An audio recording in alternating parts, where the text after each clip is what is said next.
अस्सलाम वालेकुम दोस्तों, मैं हूं खालिद मोइन और आप देख रहे हैं अदबनामा। वैसे ही अदबनामा बहुत जल्द जो है आ, इसका जो एक मौज़ूआती तनव्वुर है वो हम तब्दील करने वाले हैं और इस तरह शेर व अदब के अलावा दीगर फ़नून भी हमारे मुकालमे में शामिल हो सकेंगे। आज अदबनामे में हमारा मौजू एक बहुत ही नाबगाए रोज़गार शख्सियत लुत्फ़ुल्लाह खां साहब हैं। जी हाँ, लुत्फ़ुल्लाह खां साहब से आप यकीनन वाकिफ़ होंगे और अगर वाकिफ़ नहीं हैं तो मेरी कोशिश है कि उनकी जो एक हमाजहती शख्सियत है उसके बारे में कुछ न कुछ बातें मैं आप तक पहुँचाऊँ। आवाज़ों का जो ज़ख़ीरा है वो लुत्फ़ुल्लाह खां साहब ने जमा किया और 50 बरस से ज़्यादा अरसे में उन्होंने ये काम किया।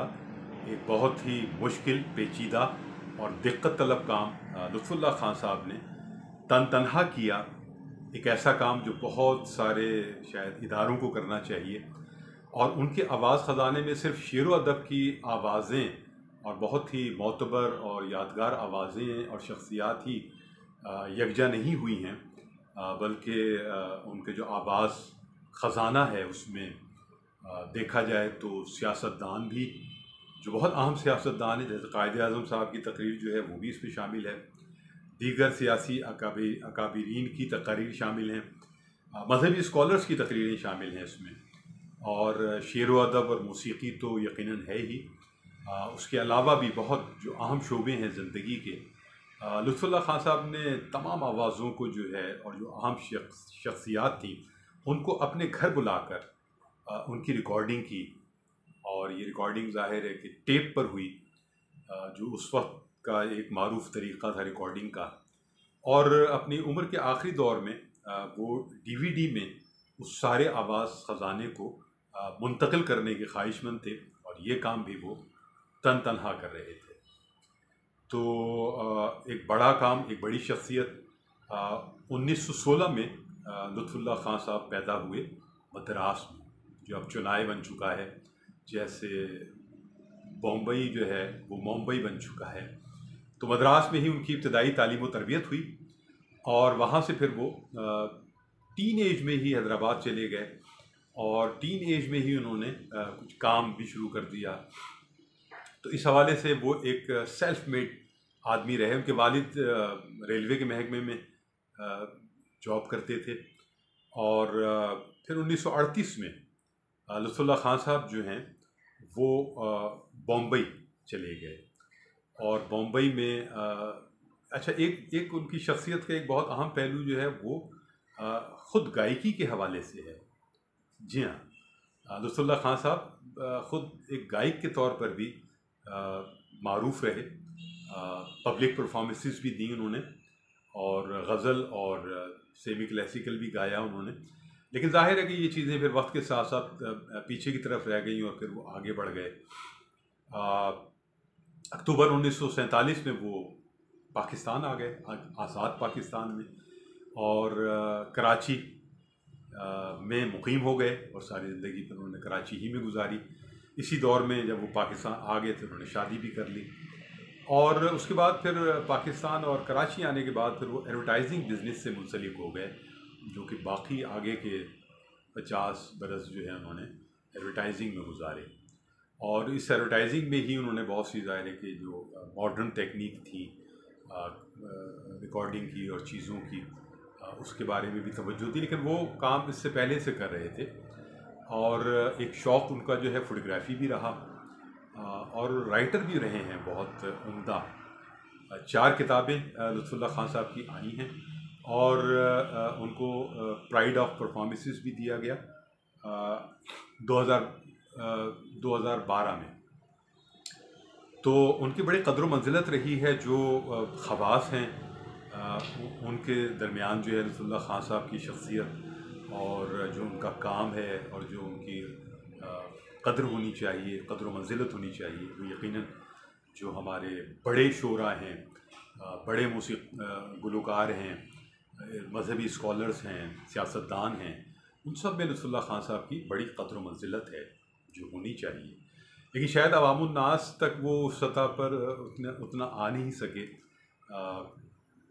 मैंने उनकी एक तहरीर, जिस ज़माने में मैं जंग में था, कल्चरल पेजेस भी देखता था, तो मेहदी हसन साहब के हवाले से कुछ एडवांस पेजेस बन रहे थे जिसमें हमने लुत्फ़ुल्लाह खान साहब से भी दरख्वास्त की थी कि वो मेहदी हसन खान साहब की जो गायकी है और जो शख्सियत है उस पर कुछ तहरीर फरमा दें।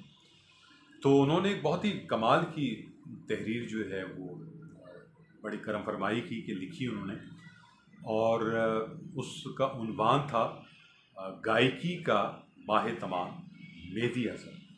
जी हाँ, ये उसका उन्वान था, और आप समझ सकते हैं कि वो कितनी खूबसूरत तहरीर होगी। मैंने ऐसी तहरीरें कम पढ़ी, और ख़ास तौर पर सहाफ़ती दौर में तो बहुत कम पढ़ने को मिली। जो बड़े अदीब हैं जैसे मुख्तार मसूद साहब हैं या मुश्ताक़ यूसुफ़ी साहब हैं, या इस झेल के और सीनियर हमारे लिखने वाले हैं, उनके यहाँ तो ज़ुबान व बयान और तहरीर का एक मामला है। लेकिन एक उनकी और इंकिसार का मैं आलम बताऊं कि जब वो तहरीर आई तो उन्होंने मुझसे कहा कि मैं इसे मोहतरम शकील आदिल ज़ादा को दिखाना चाहता हूँ, क्योंकि मैं अंग्रेज़ी में लिखता हूँ, तो उर्दू में मेरा लिखने का ज़्यादा तजर्बा नहीं है, तो मैं ज़ुबान व बयान के हवाले से बहुत ज़ाहिर है कि वो बहुत फ़िक्रमंद थे कि कहीं कोई बात गलत न चली जाए। तो वो फिर वहाँ उन्होंने दिखाई, और उसके बाद फिर वो तहरीर मुझ तक पहुँची, और फिर वो यकीनन जंग में शाया भी हुई। तो ये एक बात है। और भी एक ऐसा एक वाक़या है जिसमें कि लुत्फ़ुल्लाह खान साहब से बहुत करीब की मुलाकात रही। हमारे एक दोस्त थे शाहरुख़ मिर्ज़ा। तो शाहरुख़ मिर्ज़ा ने एक शायरी को, और ये जो अब चलन बहुत चल गया है मुख्तलिफ, मैं देखता हूँ कि वेब चैनल्स पर जो है लोग शायरी भी पढ़ रहे हैं और अफ़साने भी पढ़ रहे हैं, लेकिन ये 10-15 बरस पहले की बात है। 15 बरस पहले की बात है कि शाहरुख़ मिर्ज़ा को ये जुनून था कि वो आवाज़ों को, अपनी आवाज़ में शायरी को और नस्र को जो है वो रिकॉर्ड करें। तो बहुत सी नस्र की किताबें भी उन्होंने रिकॉर्ड करवाई, और बहुत सी और चीज़ें भी रिकॉर्ड हुई। उसी में मेरी शायरी का भी एक हिस्सा उन्होंने रिकॉर्ड किया, और उसका उन्वान दस्तक रखा गया, और वो एक एल्बम बनी। और उसकी जब लॉन्चिंग की तरफ हम जा रहे थे तो उसमें हमने लुत्फ़ुल्लाह खान साहब से दरख्वास्त की कि आप आएँ और सदारत करें, क्योंकि ये एक ऐसा फॉर्म है शायरी की जिसमें पढ़त शामिल है ज़ाहिर है, और उसमें आवाज़ शामिल है, तो आवाज़ का ज़ीरो बम शामिल है। तो वो उन्होंने कबूल कर ली सदारत, और वो आर्ट्स काउंसिल में वो तकरीब हुई जिसमें ताजदार आदिल साहब और तलत हुसैन साहब उसमें आए, जो आवाज़ की दुनिया की और अदाकारी की दुनिया के बड़े आदमी हैं। मारूफ शायरा फ़ातिमा हसन भी आई, और दीगर लोग आए, और बड़ी खूबसूरत एक महफ़िल रही।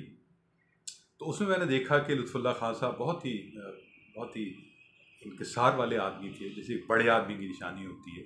तो वो रहे तकरीब में, और गुफ्तगू भी फरमाई उन्होंने, और कुछ मशवरे भी इनायत किए। तो लुत्फ़ुल्लाह खान साहब का ज़ाहिर है कि इंतकाल जो है वो 2012 में हुआ, और 95 बरस की उन्होंने उम्र पाई। माशाल्लाह तवील उम्र थी, लेकिन बड़ी काम में वो मसरूफ़ रहे और बड़े काम किए उन्होंने। और मज़ीद अगर कुछ बरस और ज़िंदा रह जाते तो वो पूरा DVD में ज़ाहिर है कि मुंतकिल कर जाते। लेकिन अब क्या हुआ कि उस एक और बहुत ही एक अहम शख्सियत हैं जो ख़ुद शायर नहीं हैं, अदीब नहीं हैं, लेकिन वो दीवानगी की हद तक पढ़ते हैं, और शोरा और अदीबों से उनके मरासिम अवाइल तालिब इल्मी के ज़माने से ही हैं। डॉक्टर खुर्शीद अब्दुल्ला। जी हाँ, डॉक्टर खुर्शीद अब्दुल्ला भी बड़ी मुनफरिद शख्सियत हैं।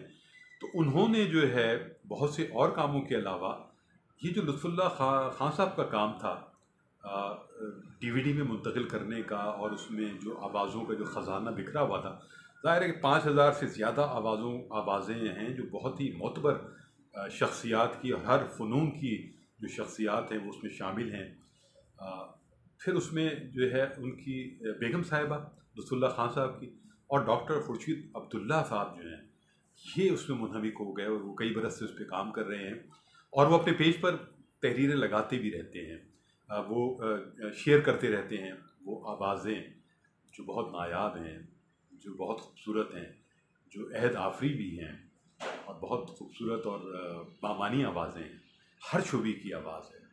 तो डॉक्टर खुर्शीद अब्दुल्ला साहब को भी हमारा जो है वो हमारी जानिब से बहुत जो है तहसीन है कि वो एक बहुत बड़ा काम कर रहे हैं और एक बहुत बिखरा हुआ काम कर रहे हैं, जो बहुत मेहनत तलब है। और रसूलुल्लाह खान साहब की बेगम साहिबा और जो भी उनकी फ़ैमिली के मेम्बरान इसमें हिस्सा डाल रहे हैं, तो वो यकीन जाने कि वो एक तारीख़ है जिसको वो आवाज़ों की सूरत में मुरतब करते जा रहे हैं। दुआ है कि ये काम जल्द अज जल्द तकमील को पहुँचे। और इसके साथ ही खालिद मोइन को इजाज़त दीजिए। अपना और अपने अहबाब का ख्याल रखिए। शेर व अदब पाइंदाबाद, पाकिस्तान जिंदाबाद। खुदा हाफिज़ नासिर।